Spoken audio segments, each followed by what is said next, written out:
महाभारत की कहानी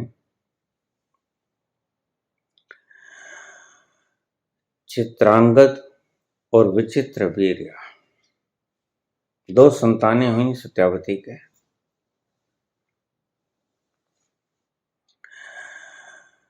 चित्रांगद की मृत्यु हो गई गंधर्वों के साथ युद्ध करते करते। विचित्र वीर्य गद्दी पर बैठे और उसकी शादी के लिए काशी नरेश की तीनों पुत्रियों को अपहृत करके ले आए देवव्रत भीष्म पितामह। यहां तक कल की कहानी चली थी। अब आगे चलिए।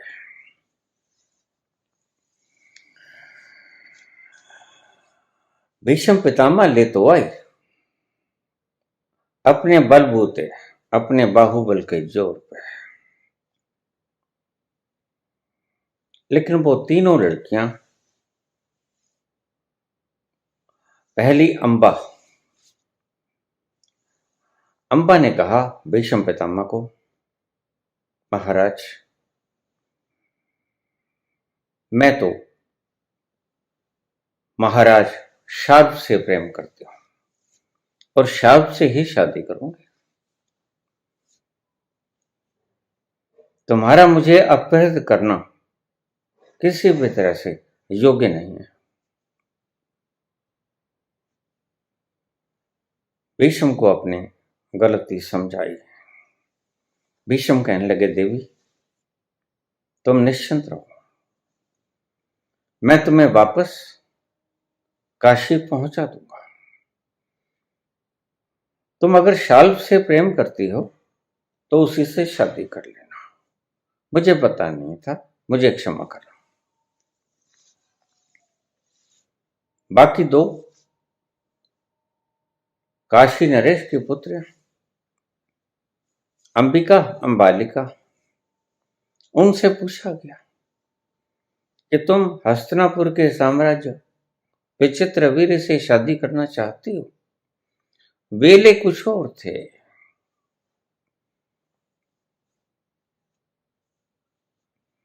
वहां शक्ति तो थी, लेकिन शक्ति की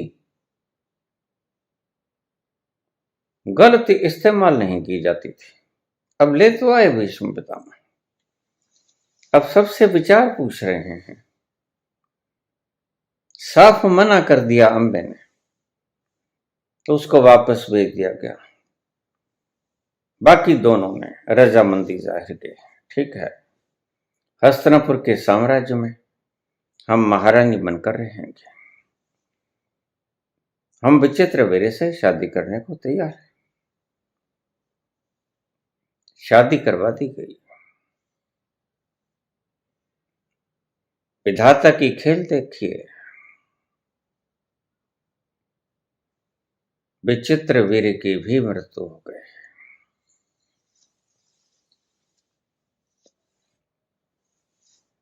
यही तो कहा जाता है, मनुष्य सोचता कुछ है, विधाता कर कुछ देता है। विधाता वह विराट तो विराट है। उसने जो तुम्हारे लिए सोच रखा है वह करेगा ही। तुम्हें व्यर्थ में नाहक चिंता लेने की जरूरत नहीं।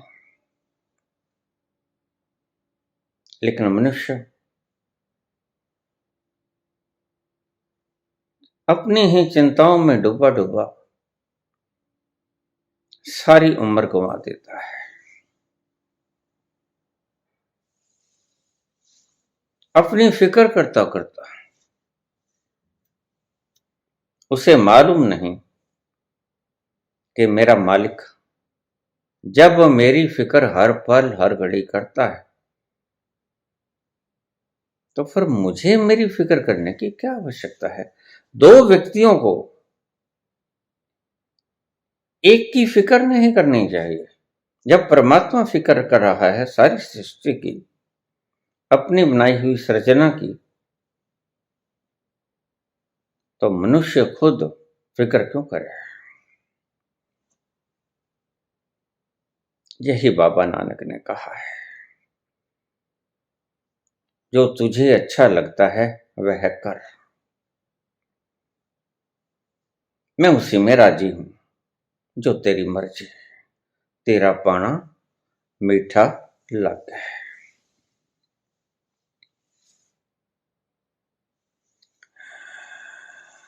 विचित्र वीर की मृत्यु के बाद फिर एक घोर संकट पड़ गया।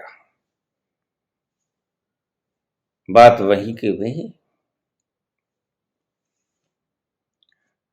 सत्यावती के होश काफूर हो गए, गश खाकर गिर पड़ी। अब क्या होगा? शांतनु पहले ही स्वर्गवास हो चुके थे, दोनों पुत्र भी गए। चित्रांगद विचित्र वीर, अब क्या होगा? ऐसे में उसने बुलाया ज्येष्ठ पुत्र देवव्रत को। देवव्रत को कहा कि तुम सारी स्थिति से आगाह हो,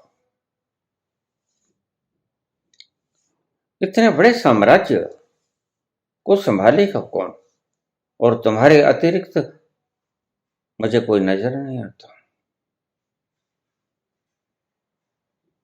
अब कौन है तुम बता दो।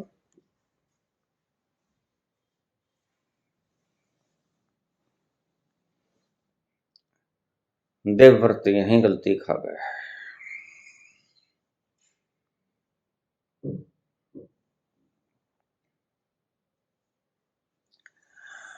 पति का, इन शब्दों को ध्यान से सुन लेना। पति का चरित्र निर्माण भी अच्छा नहीं होता। व्यक्ति को इतना फ्लेक्सिबल होना चाहिए। यह जीवन की एक कला बता रहा हूं तुम्हें। मैंने कहा था, गीता सिर्फ आध्यात्मिक उपदेश नहीं, इसमें राजनीति भी है, इसमें जीवन की कला भी है।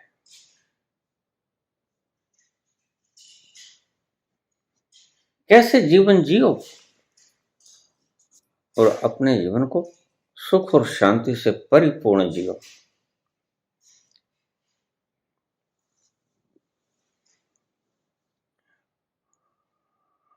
पति का चरित्र उज्जवल करना भी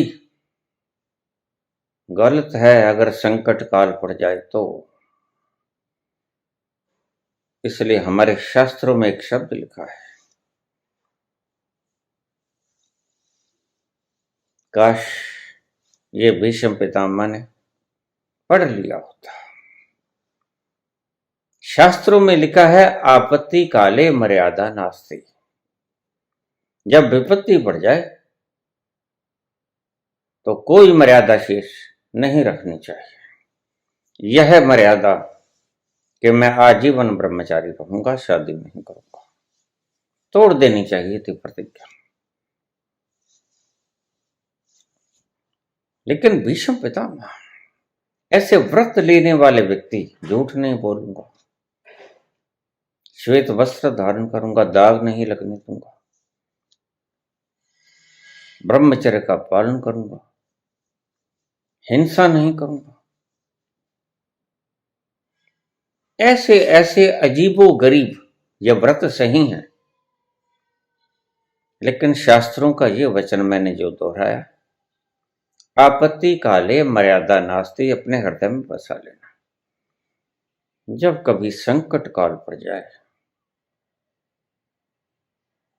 पूरे कुनबे पे, पूरे साम्राज्य पे, पूरे देश पे, तो अपनी मर्यादाओं को छोड़ देना। आपत्ति काले मर्यादा नास्ति। यही हुआ जब जरासंध ने मथुरा के ऊपर आक्रमण कर दिया। जरासंध ने संदेश भेजे तीरों को छोड़कर।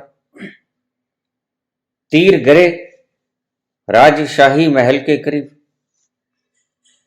बीच में चिट्ठियां थीं, उन चिट्ठियों को खोला गया। उसमें लिखा था, हे राजन, जनता को नाहक ना मरवाओ। मेरे पास विशाल सेना है और उस विशाल सेना के आगे तुम्हारी छोटी सी सेना के टुकड़े शूरसेन थे राजा तब मथुरा के। मेरी विशाल सेना के आगे तुम्हारी सेना की छोटी सी टुकड़ी टिक ना पाएगी। बेहतर है कि तुम हमारे 2 मुजरमों को हमारे हवाले कर दो। बड़ी प्यारी कहानी है। शिक्षाएं कूट कूट के भरी पड़ी हैं। तुम्हारे जीवन को, समूचे जीवन को अंतरतल तक बदल सकती हैं ये कहानियां, अगर तुम इसको ठीक से हृदय में उतार लो। शूरसेन ने जब पढ़ा, राजा अक्सर क्रोध करते हैं, चाहे उनमें बल हो चाहे ना, क्योंकि शक्ति के आते ही अहंकार भी घना हो जाता है। शूरसेन कहने लगा, कोई बात नहीं, मर मिटेंगे, क्षत्रिय हैं, क्षत्रियों का धर्म ही लड़ना होता है और मरना होता है। क्षत्रिय तो जिस दिन जन्म लेता है उसी दिन मरने के लिए जन्म लेता है। हम लड़ेंगे। लेकिन कृष्ण समझदार थे। कृष्ण और बलराम ने कहा, नहीं, हम ऐसा नहीं करेंगे। तो और क्या करोगे पुत्र? हम समर्पण करेंगे। कृष्ण ने कहा, छोटी उम्र का बालक, 12 वर्ष का बालक, ये कहता है कि हम समर्पण करेंगे, क्योंकि हमने इसके जमाता को मारा है, कंस को मारा था उन्होंने, और वह उग्र से, क्षमा करना,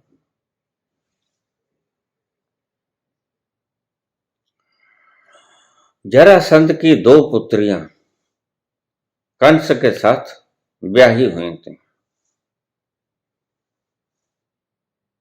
बड़ा क्रोध आया जब कृष्ण और बलराम ने कंस को मार दिया। उसी पल से वो शत्रु हो गए, कृष्ण और बलराम के। कृष्ण ने कहा कि नहीं, हम समर्पण करेंगे। बात ठीक है उसकी। वहां कृष्ण ने एक शब्द कहा, सुनने वाला है, इसको हृदय में बसा लेना।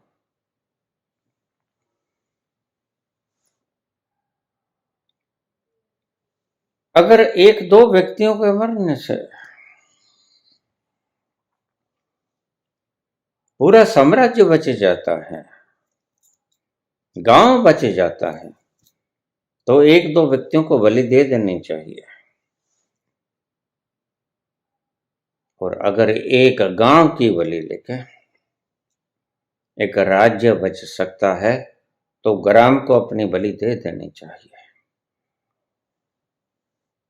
और अगर एक राज्य की बलि देकर एक देश बच सकता है, तो एक राज्य को बलि दे देनी चाहिए। कितना सुंदर शब्द है, विचारणीय शब्द है, और कृष्ण जैसे श्री मुख से निकली हुई। और अगर एक देश की आहुति में विश्व बच सकता है, तो देश को आहूत हो जाना चाहिए। एक कृष्ण के विचार है।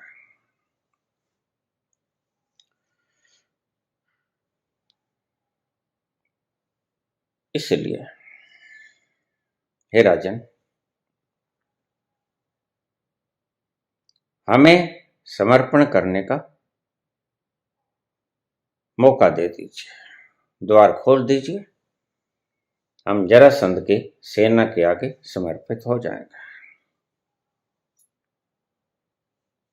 और समर्पित हो गए। आगे कहानी बड़ी लंबी चलेगी, हम यहां से मोड़ लेते हैं। यही माओ ने कहा था। माओ ने कहा था, अगर कुछ अमीर लोगों को मारकर पूरा देश खुशहाल हो सकता है तो उन कुछ अमीर लोगों को मार देना चाहिए। 15 लाख लोग रातों रात कत्ल कर दिए। चाइना की बात है, माओ से तुंग के शब्द हैं और माओ से तुंग की करामात है। माओ से तुंग कहते हैं कि अगर कुछ जमींदारों को जमीनें थी उनके पास, सारी धरती पे कब्जा किए बैठे थे 15 लाख लोग। तो माओ से तुंग ने कहा, अगर इन लोगों को मारकर पूरा देश बच सकता है चाइना, तो इनको मार दो। और पूरे देश को बात समझ में आ गई और 15 लाख लोग रातों रात मार दिए गए। और चाइना आप देख रहे हो आज जिस पोजीशन में, आधुनिक चाइना की नींव रखने वाले अगर जनक था कोई तो वह माओ सेतुंग था। माओ सेतुंग की ये शब्दावली चाइना को 2 नंबर पे ले आई। कोई बड़ी बात नहीं, वह अमेरिका को जल्दी ही पछाड़ दे।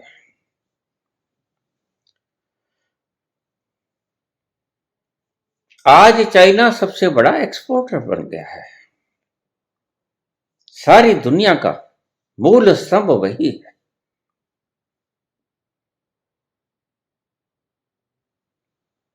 मैं कभी कभी बीच में राजनीति की बात भी करूंगा, लेकिन बड़े काम की होगी राजनीति। तुम दुखी हो, कुछ राजनीतिकों के कारण भी दुखी हो। मैं तुम्हारे दुख के मूल कारणों को भी गिनाऊंगा।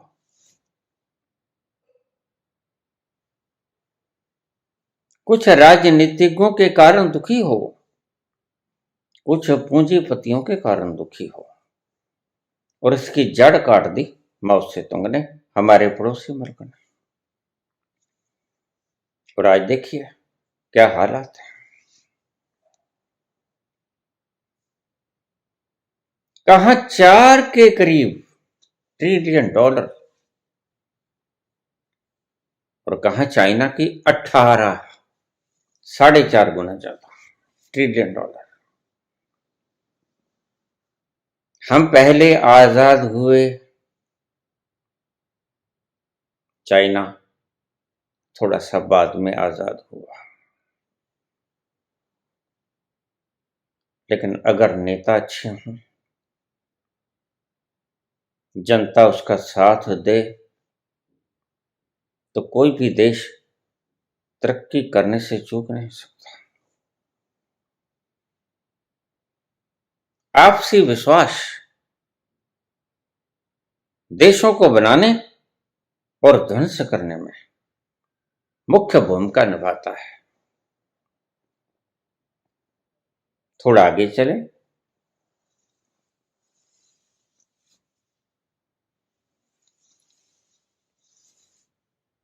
कहने लगे भीष्म पितामह देवव्रत के माता, तुम्ही मेरे से वचन लिया था, आजीवन ब्रह्मचर्य का पालन करूंगा और हस्तिनापुर की मैं रक्षा करूंगा। इसका वचन भी लिया है मैंने।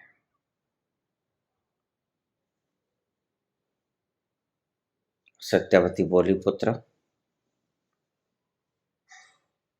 तुम अगर ब्रह्मचर्य की प्रतिज्ञा को त्याग कर एक प्रतिज्ञा रख लो, हस्तिनापुर की रक्षा का वचन रख लो, तो ठीक ना होगा। वक्त की जरूरत है, वक्त यही उम्मीद करता है तुमसे, और आज सारी हस्तिनापुर की जनता तुम्हारी तरफ देख रही है और कोई है नहीं।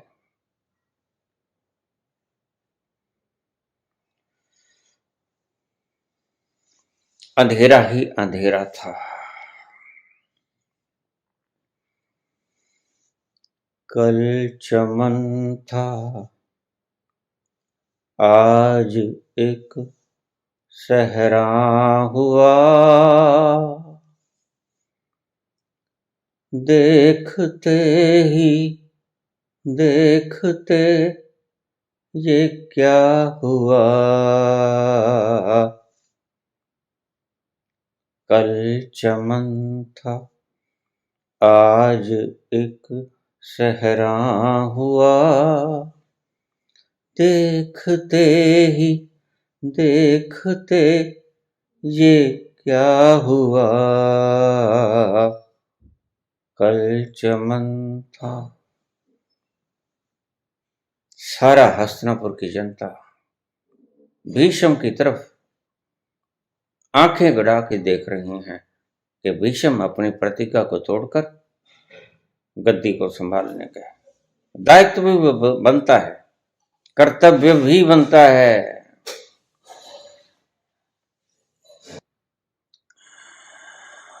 सत्यवती को अंधकार ही अंधकार नजर आता है। उसकी खुद की समझ ने उसे बर्बाद कर दिया। यही संत कहते हैं कि तुम्हारी समझ पे इतना गुमान मत करना।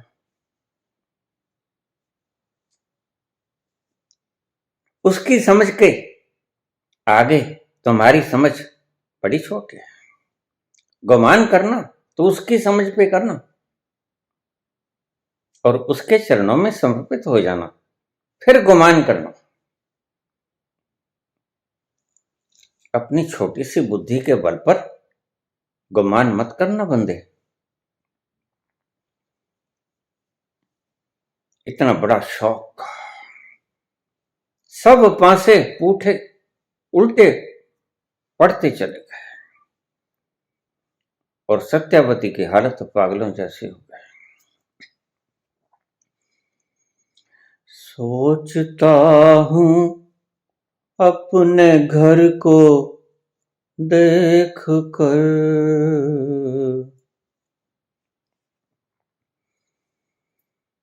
सोचता हूं अपने घर को देख कर, हो न हो ये है मेरा देखा हुआ। सोचता हूं अपने घर को देख कर, हो न हो ये है मेरा देखा हुआ। सत्यावती पागल हो गई है। इतना बड़ा शौक उसने खुद ही अपने पांव पे कुल्हाड़ी मार ली। भीष्म जैसा आज्ञाकारी पुत्र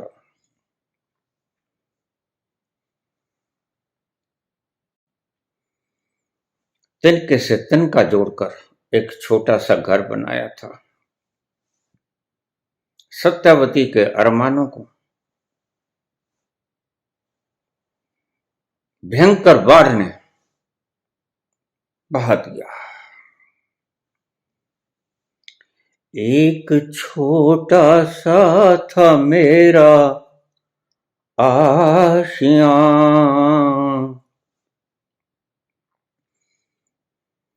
एक छोटा सा था मेरा आशियां, आज तिनके से अलग तिनका हुआ। कल चमन था, एक छोटा सा था मेरा आशियां, छोटा सा घर बनाया था मैंने और अपनी आंखों से देखा इसे उजड़ते हुए। आज तिनके से अलग तिनका हुआ। कल चमन था, आज एक सहरा हुआ। आज उजाड़ हो गया सब कुछ। देखते ही देखते ये क्या हुआ। क्या गुजरी होगी जरा सोचो सत्यावती के। मन पर क्या गुजरी होगी। कितने सुनहले सपने संजाकर राजगृह में प्रवेश किया था और सब चले गए। पति चला गया शांतनु छोड़ के, पुत्र चला गया चिद्रांगद छोड़ के, विचित्र वीर छोड़ के, कोई न रहा। और भीष्म पितामह इंकार कर रहे हैं, मां तूने ही तो वचन लिया था, तेरे ही सामने वचन को तोड़ दूं। अब यहां एक शिक्षा लेने योग्य है, आपत्ति काले मर्यादा नास्ति। अगर कोई आपत्ति पड़ जाए तो मर्यादाओं को मत देखना। यही सिखाया कृष्ण ने युधिष्ठिर को। आपत्ति पड़ गई, जीवन के लाले पड़ गए, फौज की संख्या भी ज्यादा थी, महाबली भी सभी कौरवों की तरफ थे। युधिष्ठिर से बोले कि यह द्रोण वाण वर्षा करके तुम्हें मार देगा सबको, यह निष्णात है, तुम सबका गुरु है, और इसको छोड़ो। यह भीष्म पितामह बड़े से बड़े महारथी हैं। युधिष्ठिर तू झूठ बोलते। एक चाल चली कृष्ण ने,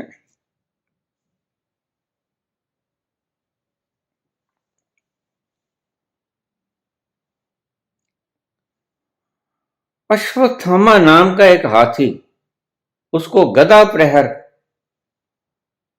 करवा के भीम से मरवा दिया गया, और वह अश्वत्थामा नाम का हाथी भीम के हाथों मारा गया। मरा था हाथी, और हारते हुए पांडवों की तरफ से कृष्ण कहने लगे आखिरी दाव है। सभी जाके नाचने लगे कि तेरा पुत्र मारा गया, अश्वत्थामा भीम ने मार दिया। द्रोणाचार्य कहने लगे तुम झूठ बोलते हो, तुम्हारे ऊपर मुझे किसी के ऊपर यकीन नहीं, तुम झूठे हो, तो फिर यकीन किस पर है? तो मुझे सिर्फ एक व्यक्ति पे यकीन है जो किसी भी कीमत पर झूठ नहीं बोलेगा। कौन है वो? युधिष्ठिर।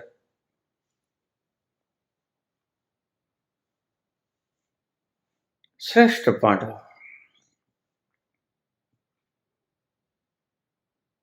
पांडु पुत्र युधिष्ठिर अगर अपने मुख से कह दे कि भीम ने अश्वत्थामा को मार दिया तो ठीक, मैं मान लूंगा।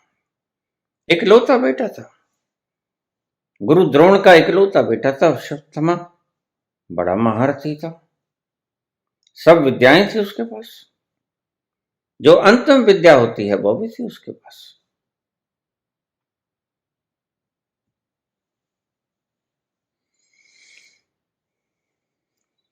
तो कृष्ण गए युधिष्ठिर के पास, कहा युधिष्ठिर झूठ बोल दो भ्राता।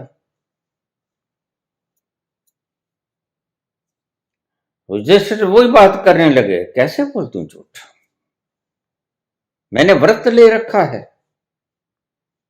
यही कुछ सिखाते हैं कृष्ण कि आपत्ति काल में तुम्हारी मर्यादाओं को नष्ट कर देना तुम्हारा सर्वप्रथम कर्तव्य है। मत देखना, मैंने संकल्प ले रखा है, मेरा चरित्र ऐसा है, क्या कहेंगे लोग सब भूल जाना। जहां पूरे पूरे वंशों का सवाल हो, खत्म हो जाएगा वंश पांडवों का। अगर तुमने आज झूठ ना बोला, तुम सोच लो,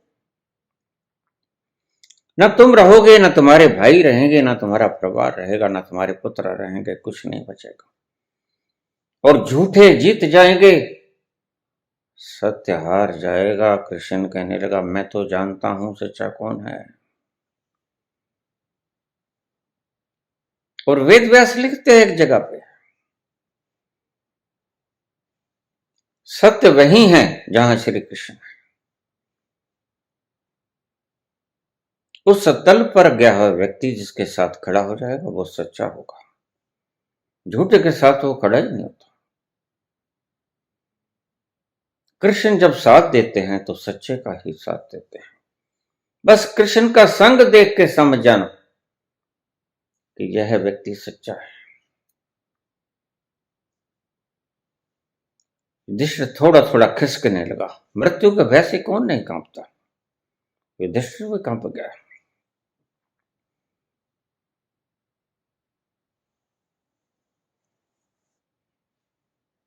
युधिष्ठिर बोला, देखो वासुदेव, मैं ऐसे तो नहीं बोल पाऊंगा, बोलूंगा तो, लेकिन हतो अश्वत्थामा, ये थोड़ा सा ऊंचा बोल दूंगा। नरो कीमा कुंजरो, हाथी था या आदमी था, ये धीरे से बोल चुका। उसने कहा तू बोल देना, कोई बात नहीं, सब चाल बना लेगी, जब बोलेगा नरो कीमा कुंजरो। गज था या मानव था, जब ये शब्द बोलेगा थोड़ा सा धीमे बोल देना और हम ढोल बजा देंगे, नगाड़े। उन नगाड़ों में ये आवाज खो जाएगी। गुरु द्रोण को सुनेगा, हतो अश्वत्थामा, अश्वत्थामा मारा गया। यही तो चाहिए था कृष्ण को। कृष्ण हर तरह की परिस्थिति को जानते हैं और देखिए कृष्ण धोखा नहीं देते।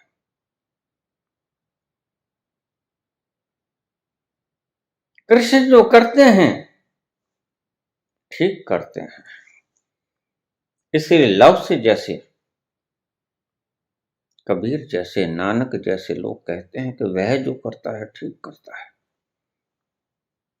और अच्छे के लिए करता है।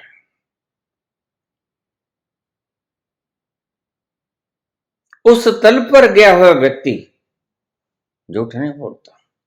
पहली पहचान, आगे और भी पहचाने आएंगी तो बताऊंगा। उस तल पर गया हुआ व्यक्ति झूठ बोल ही नहीं सकता, सत्य ही बोल सकता है। ठीक है, मैं कह दूंगा, चले गए, बाजा गाजा खूब, ढोल की छेनी नाच रहे हैं, सारी बारात नाचते नाचते आगे। गुरु द्रोण पूछने लगे, क्यों हंस रहे हो? अरे भाई क्या बात है? कहते खुशखबरी है गुरुदेव, खुशखबरी है। क्या खुशखबरी है, हमें भी सुना दो। अश्वत्थामा हतो इति नरो वा कुंजरो वा। अश्वत्थामा डेड,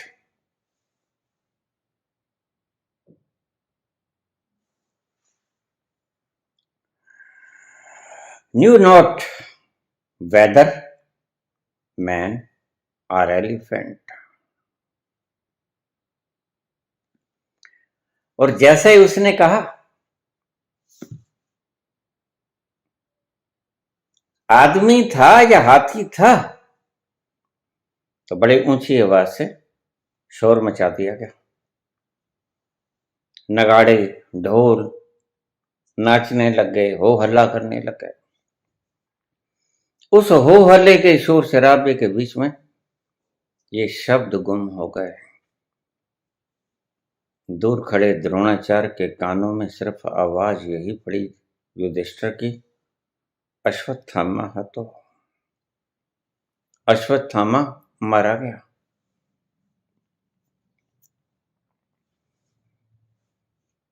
और गुरु द्रोण ने, जब डिप्रेशन आता है, एक बात समझ लेना, दिमाग काम करना बंद कर देता है। इससे बुरी खबर गुरु द्रोण के लिए और कोई नहीं हो सकते थे, उसका लाडला बच्चा। इतनी मुश्किल से उसने निष्णात किया धनुर्विद्या में और सभी विद्याओं में।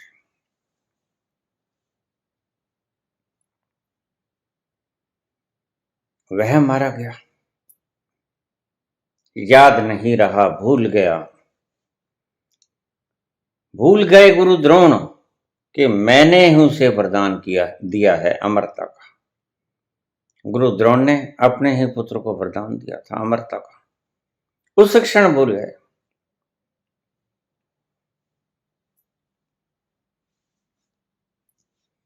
जब नाश मनुष्य पे छाता है, पहले विवेक मर जाता है।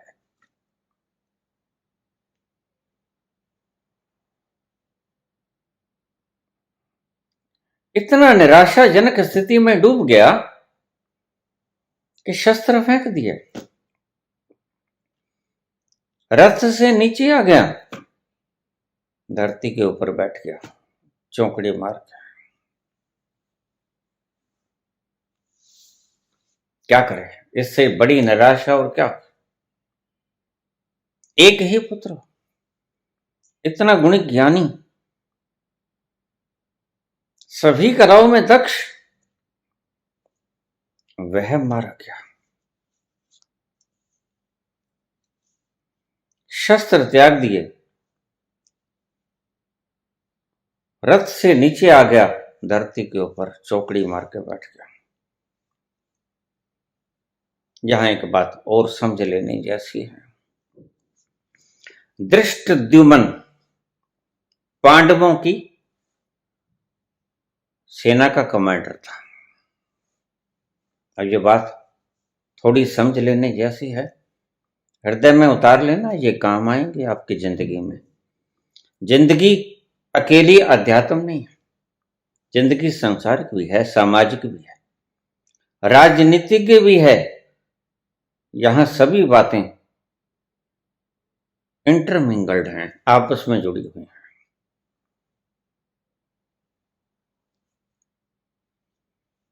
कौन सी बात कब काम आ जाए ये मत समझ लेना कि बाबा अध्यात्म का उपदेश देते देते ये कहानी मैंने ऐसे ही नहीं चुनी है। कहानी चुनने का कोई महत्व उद्देश्य है।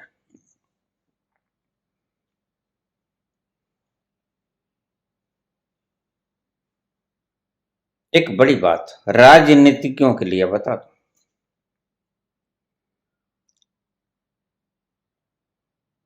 कौरवों ने अपने कमांडर बदल दिया है। कैसे? सबसे पहले भीष्म पितामह थे, वयोवृद्ध थे, सीनियर थे, मारे गए। उसके बाद लगातार बदलते रहे, फिर गुरु द्रोण आ गए, उससे आगे फिर कर्ण आ गए। लेकिन पांडवों ने एक बड़ी शानदार रचना रची और यह धृष्टद्युम्न का कमाल था। धृष्टद्युम्न कहने लगा कि मुझे तुम पिक्चर में लेके मत आओ, मुझे पर्दे के पीछे ही रहने दो, मैं वहीं से काम करूंगा। राजनीतिज्ञ मेरी इस बात को ध्यान से सुन लेना। तुम्हारा सत्ता पे आना और तुम्हारा सत्ता से उखड़ जाना इस बात के ऊपर निर्भर करता है। मुख्य चेहरा मत बदलो। आज अगर विपक्ष हार जाता है बार बार और हारने के बाद दोष देता है इलेक्ट्रॉनिक वोटिंग मशीन पे, तो मैं कहता हूं मूर्ख है। मत लड़ो भाई, सुनो। अगर ईवीएम गलत है तो हारने के बाद क्यों पीटते हो?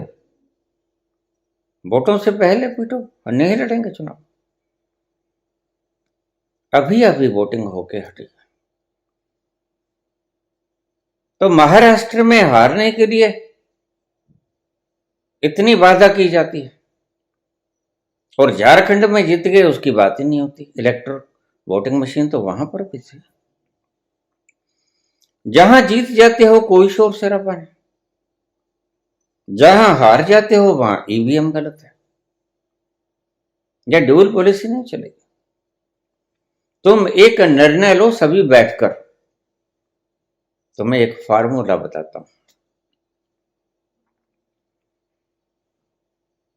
क्योंकि मैं भी एक बहुत कड़ा और मजा हुआ राजनीतिज्ञ हूं। इस जन्म में न सही, अतीत के जन्मों में मैंने भयंकर राजनीति की।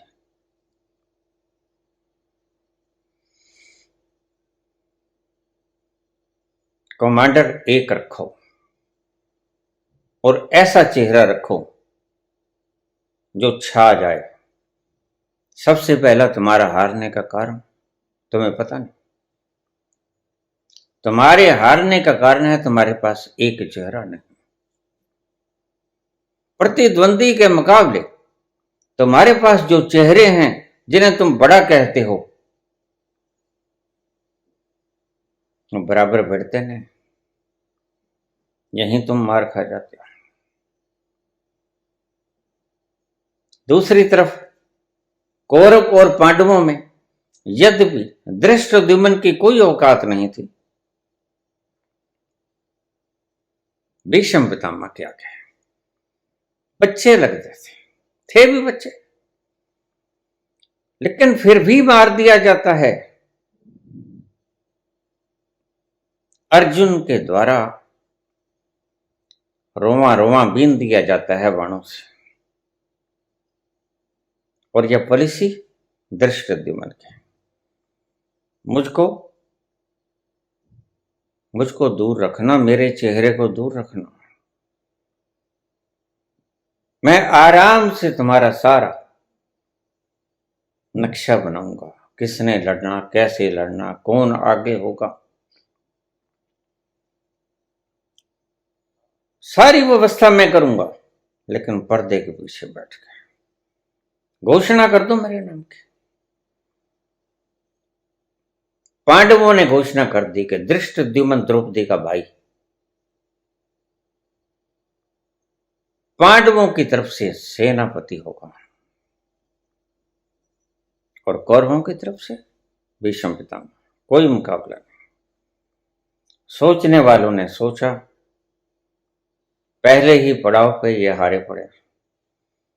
कहां भीष्म, कहां धृष्टद्युम्न।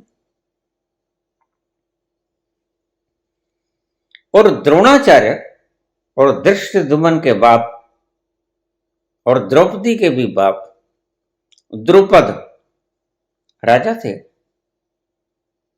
और बचपन से ही दुश्मनी थी द्रोणाचार्य की और द्रुपद की। कहानी लंबी हो जाएगी, यही बात को मोड़ लेता हूं।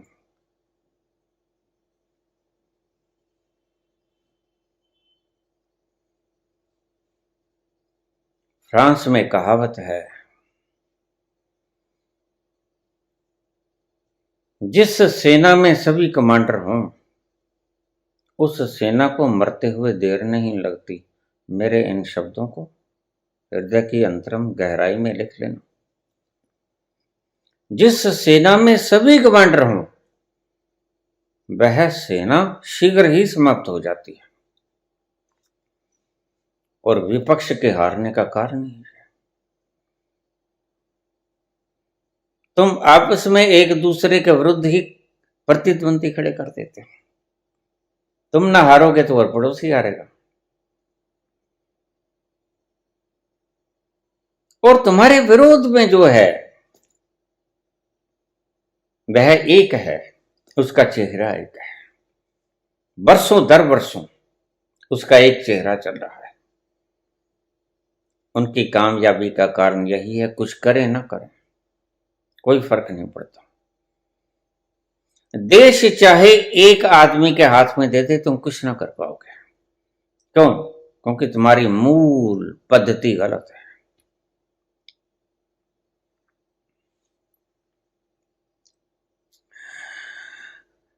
धृष्टद्युम्न की यह पॉलिसी बड़ी कामयाब हुई कि अपने नेता को कभी भी उभारो मत।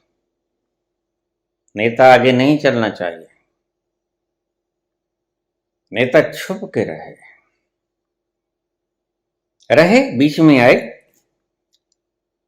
लेकिन ऐसा ना लगे कि जैसे वो युद्ध लड़ रहा हो। धृष्टद्युम्न अलग से बने रहे, लड़ता रहा अर्जुन, लड़ते रहे बाकी योद्धा,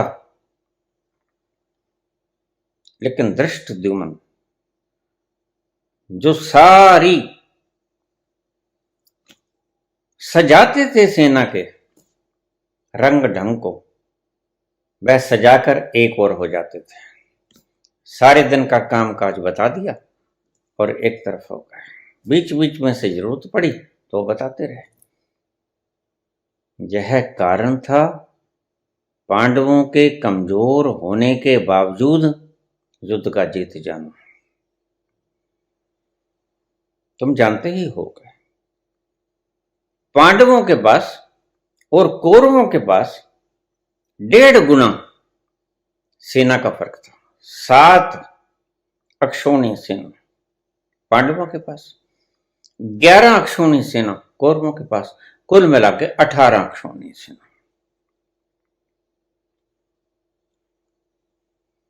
1.5 गुना से भी ज्यादा सेना और ज्यादा महारथी। तुम देखो इधर महारथी कौन था? अर्जुन भी महारथी नहीं था, क्योंकि अर्जुन का गुरु सामने खड़ा है। द्रोण के रहते अर्जुन को महारथी नहीं माना जा सकता।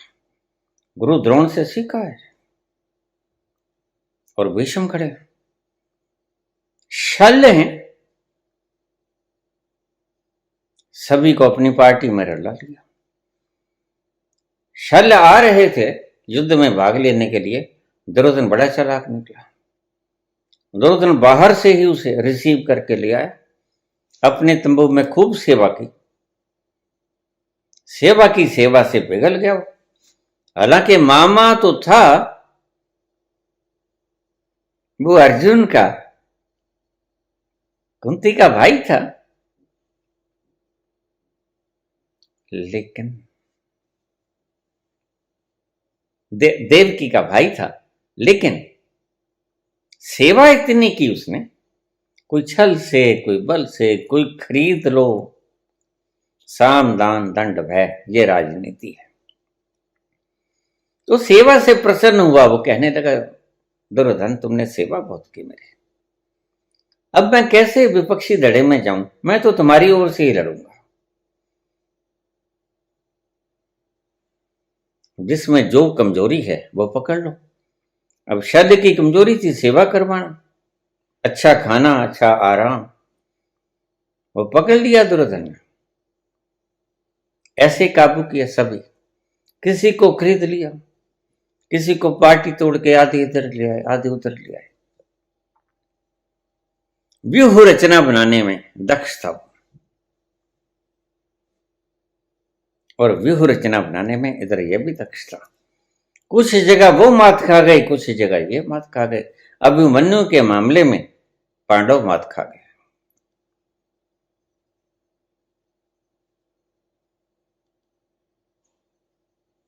और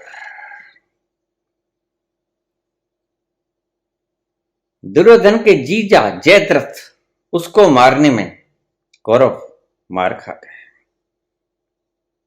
दुशाला का घर वाला था जयद्रथ और दुर्योधन का जीजा था जयद्रथ। जयद्रथ ही मुख्य कारण था अभिमन्यु के मरने का। कहानी को लंबी ना करें, और कहानी को मैं लंबी करता भी नहीं, बिल्कुल थीम तक की बातें आपको बताता हूं, फिर आगे चलता हूं, क्योंकि मैं जानता हूं गीता पे बोलना है, वो गीत भी गाना है, वो उंगलियां भी थरकानी हैं मुरली के ऊपर।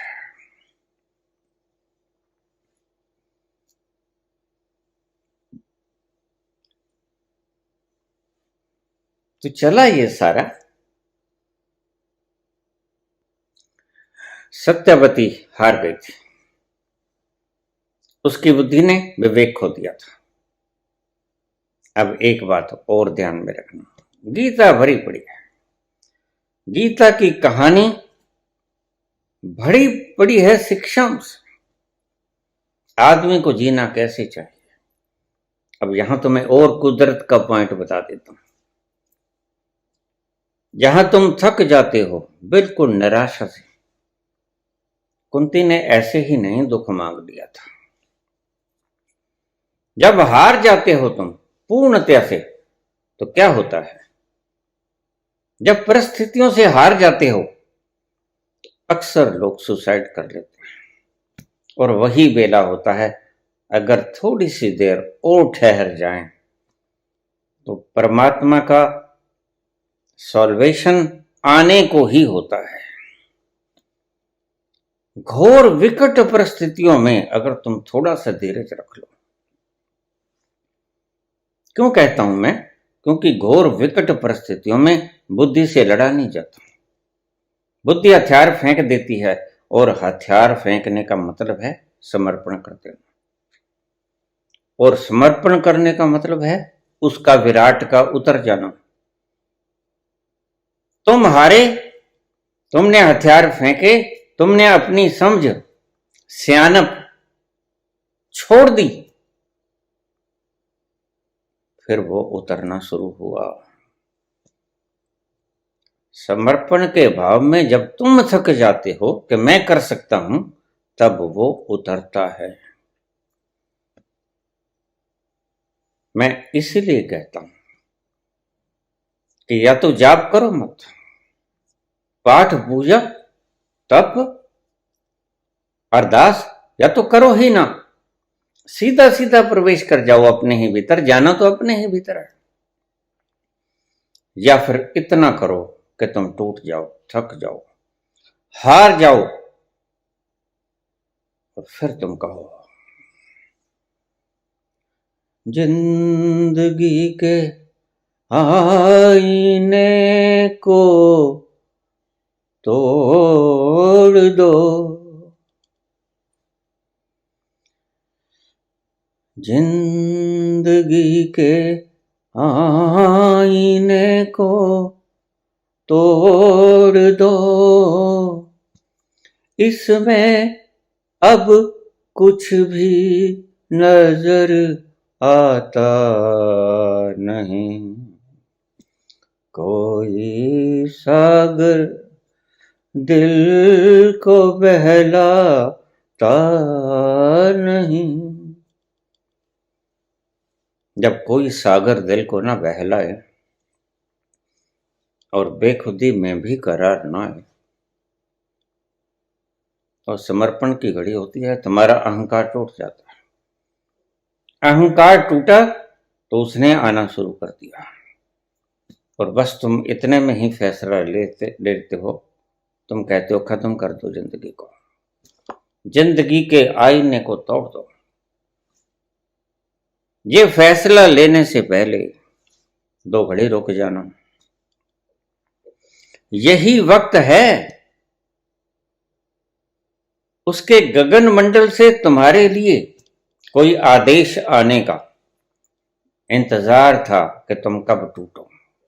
अब तक तो तुम टूटे ना थे, अब तक तो तुम कर सकते थे, अब तक तो तुम बोलते हो करके दिखाएंगे, लेकिन कहां करके दिखाओगे, तुम लुढ़क जाते हो। अगले पल का किसे मालूम है, वो तुम्हारी अकड़ दकड़ सब पकड़ सब छूट जाती है। तो मेरे इस शब्द को ठीक से समझना, जब तुम थक जाओ, सर्कमस्टेंसेस तुम्हें थका दें, कोई रास्ता ना मिले, चारों ओर अंधियारा ही अंधियारा, और जिधर देखते हो उधर अंधियारा के साथ संग साथ देने वाले काले बादल, मेघ गरजती हुई बिजलियां तुम पर हंसती हैं, वह विभत्स दृश्य तुमसे देखा नहीं जाता, तुम अपने विवेक को खो देते हो, वहां धीरज मत छोड़ना।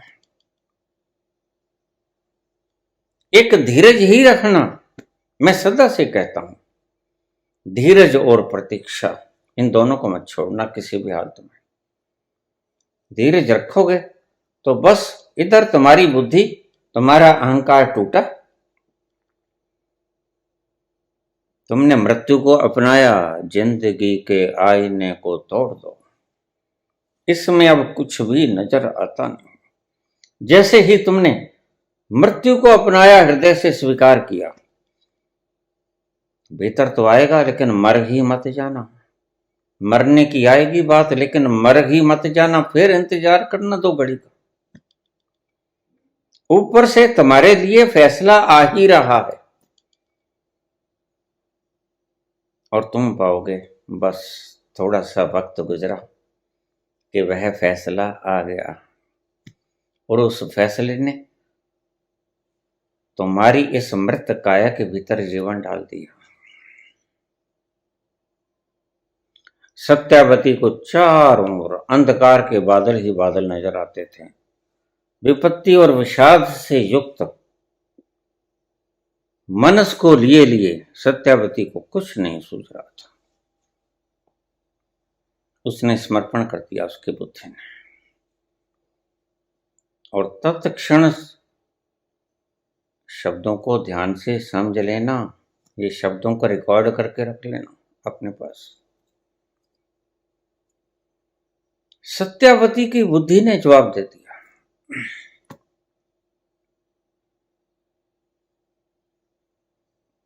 और जवाब देते ही, समर्पण करते ही ऊपर से उतरने लगा परमात्मा का फैसला।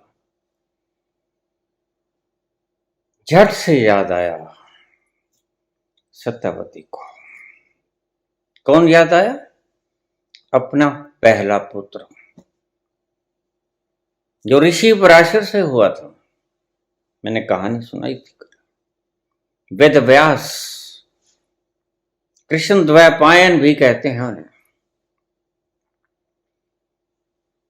उसको संदेश भेज दिया, जाओ मेरे पुत्र को बुला के लाओ।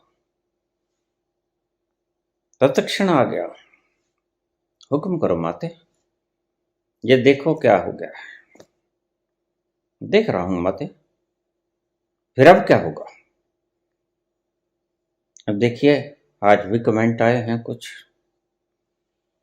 अगर ऐसे ही कमेंट करने हैं तो मुझे क्षमा ही कर दो, ज्यादा अच्छा रहोगे। क्योंकि मैं तुम्हारे लिए तो बोलता नहीं, मैं इनके लिए बोलता हूं जो मुझे सुन रहे हैं, या जो आने वाले अंधकार से ग्रस्त मेरे बच्चे, जिनको अंधकार में कोई किरण भी नजर ना आएगी, सूरज की छोड़ो जुगनू की किरण भी नजर ना आएगी, उनके लिए बोल रहा हूं। तो तुम ऐसे कमेंट न करो तो ज्यादा अच्छा है। तुम भाषा को शालीन करने की मुझे शर्त मत लगाओ। तुम सुनो मत, तुम्हारे बस में। यह चीज ही ऐसी है। मैं तो कुछ भी नहीं बोलता। तुम्हारे शास्त्रों में जो उल जलूल लिखा है, वो अगर वैसे वैसे बोलना शुरू कर दूं तो तुम कहोगे बाबा बंद करो। तो सत्यावती ने कहा, पुत्र, उस वक्त समाज में ये मान्यता प्राप्त था। मैं कल भी कह चुका हूं, उस वक्त के समाज को यह मान्यता प्राप्त थी। बात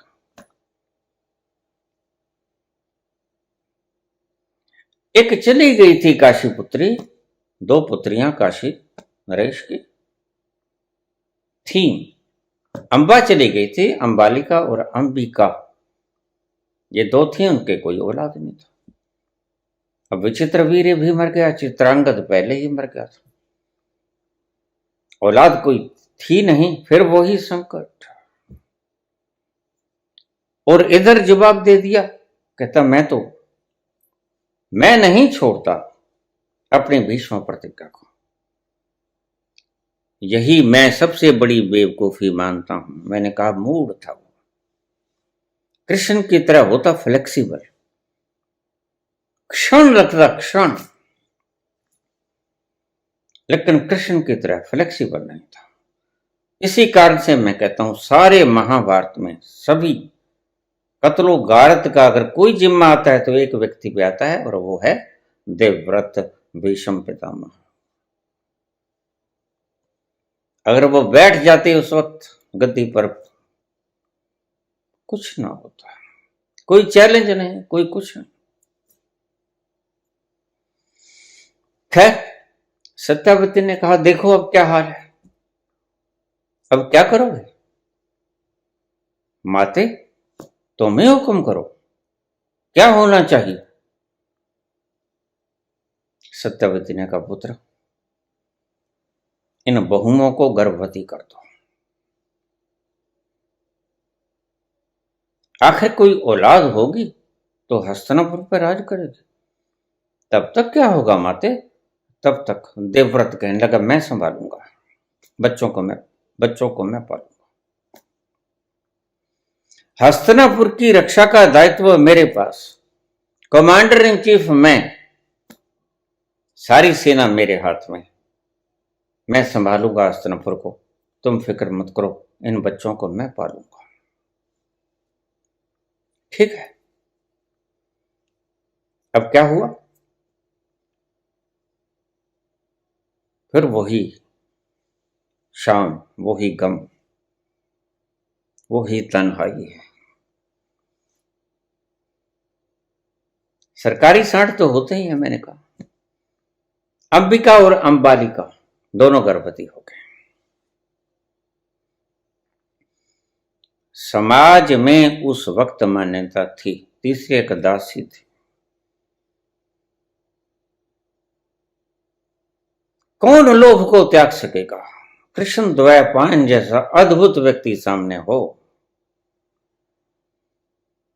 फिल्मों में तो दिखा देते हैं, बेचारे क्या करें, ऐसे हाथ कर देते हैं, वहां से रेंज निकलती है, बच्चा ठहर जाता है। कभी ऐसा मोरनी वगैरह आंसू पीकर गर्भवती नहीं होती, और कृष्ण द्वैपायन की एनर्जी से कभी बच्चा नहीं पैदा होता। कोई चला गया था जोड़ा, बच्चा नहीं होता था। हमारे पंजाबी में कहावत है, संत के पास चला गया, बाबा बच्चा नहीं होता। अच्छा हो जाएगा बेटा, ये लो विभूति खा लिया करो सुबह उठ के, हो जाएगा। चले गए, ये बाबा ने तो अपना काम कर दिया। चले गए तो फिर बुलाया, अरे बात सुनो भाई। वापिस आ गए, हाँ बाबा प्रणाम किया। अरे भाई तुम भी कुछ हिला वसीला कर लेना, मेरे पूरे बाबे के शब्दों पे मत रहना। समझाई बात? हाँ बस ऐसे ही समझाया करो, तो अच्छे रहोगे, कमेंट करने से बच जाओगे।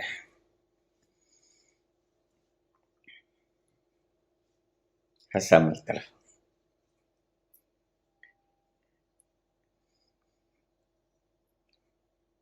एक दासी हाथ जोड़ के खड़ी हो गई, महाराज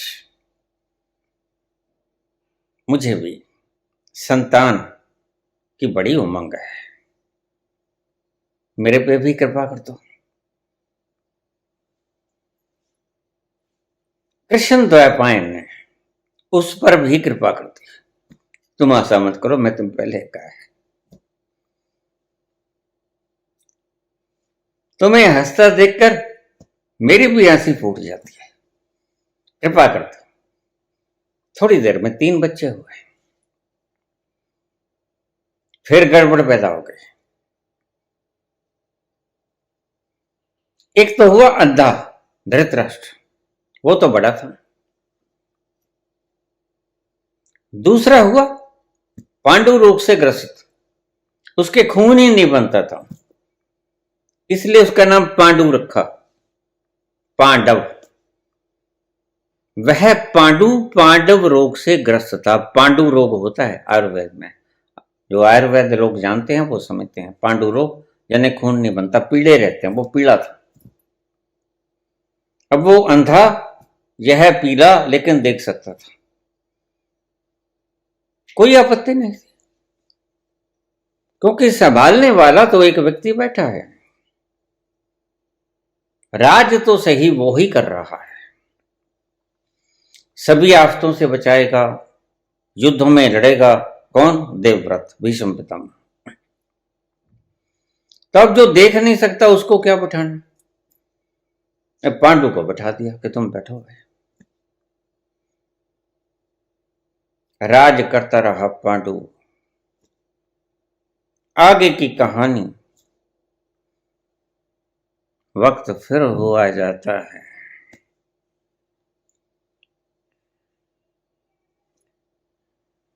तो पांडु की शादी हुई।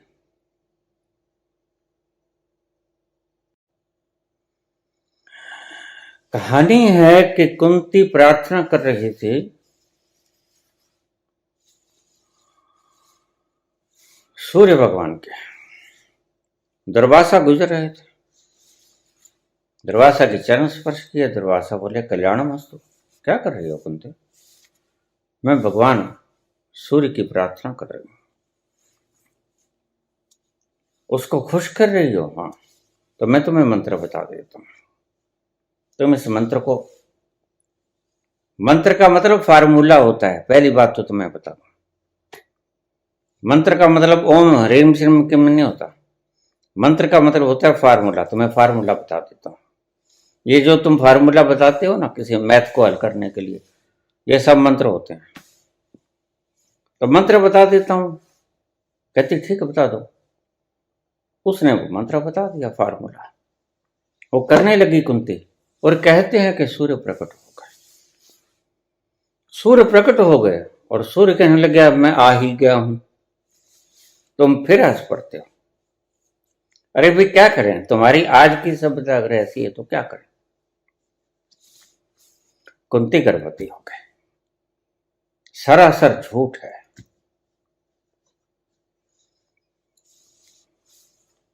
क्योंकि जो चीज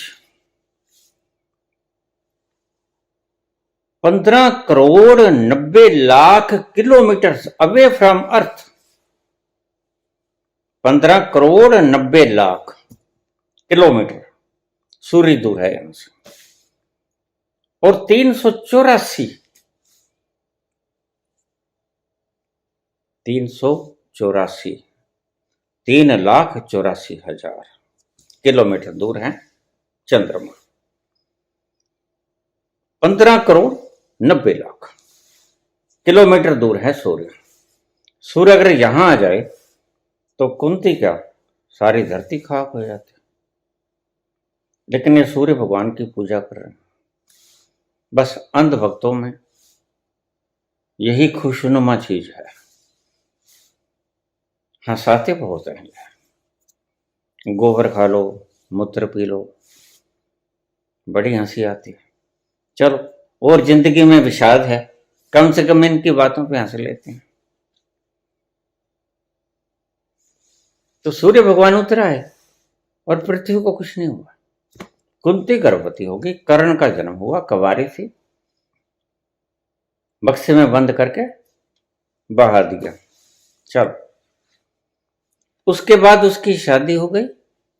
सब टांगे पांगे थे, सब काम। हाँ, ऐसा मत करो, ऐसा सब ऐसे ही था काम।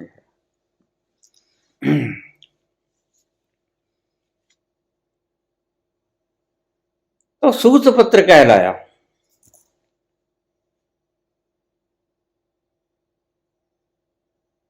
वो बक्सा किसी को मिल गया। निसंतान दंपति थे, उन्होंने परवरिश की। कर्ण जब जन्मा तो उसके कवच और कुंडल थे।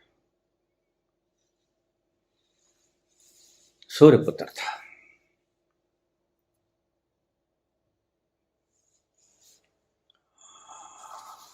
उसके बाद उसकी शादी हुई किसके साथ? हस्तिनापुर के राजा के साथ। और फिर दूसरी शादी माधुरी के साथ। उसके संतानें हुई, लेकिन यह संतानें आगे फिर कबाड़ा है। मैंने पहले ही कह दिया कि तब का समाज इनकी अनुमति देता था।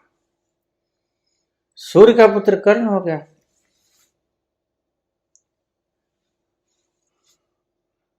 अर्जुन का पुत्र, अर्जुन का बाप इंद्र हो गया। ऐसे सबके पिता अलग अलग थे। क्या क्या गिनाऊं? अश्विनी कुमारों के ये दो जो माधवी के थे, ये हो गए। यानी पांचों के चारों के पिता अलग अलग। तुम कहते हो द्रौपदी को 5 पति दे दिए। अरे भाई, कुंती के कौन सा कम थे, बताओ। दूसरे दिन की कथा का अंत, इन सब के पिता गिन लो कौन कौन से थे। सबसे बड़े थे युधिष्ठिर, उसके पिता थे यमराज। यमराज के पुत्र थे युधिष्ठिर। दूसरे थे भीम, भीम के पुत्र थे पवनदेव। और तीसरे थे अर्जुन, अर्जुन के पिता कौन थे, इंद्र। और चौथे और पांचवें ये थे नकुल और सहदेव, इनके पिता कौन थे, ये थे अश्विनी कुमार। ये 3 तो हुए कुंती से पहले। एक वो जो नाजायज कहलाया कर्ण। ये 4 बच्चे कुंती के थे और 2 माद्री के थे। 2 शादियां थी। यानी कहने का मतलब पांडु का कोई नहीं था इनमें से। पांडु खुद ही पीलिए से ग्रसित था। उसको तो श्राप था कि अगर तुमने चेष्टा भी की, पांडु रोग से ग्रसित था, तत्क्षण मर जाएगा। और उसने चेष्टा भी की तो वो मर भी गया। ऐसे ही उसका अंत भी हुआ। कहानी बड़ी लंबी हो जाएगी। अब आगे की बात फिर कल के अध्याय में। श्री कृष्ण गोविंद हरे मुरारी, हे नाथ नारायण वासुदेव। श्री कृष्ण गोविंद हरे मुरारी, हे नाथ नारायण वासुदेव। पितमात स्वामी सखा हमारे, पितुमात स्वामी सखा हमारे, हे नाथ नारायण वासुदेव। श्री कृष्ण गोविंद हरे मुरारी, हे नाथ नारायण वासुदेव। श्री कृष्ण गोविंद हरे मुरारी, हे नाथ नारायण वासुदेव। धन्यवाद।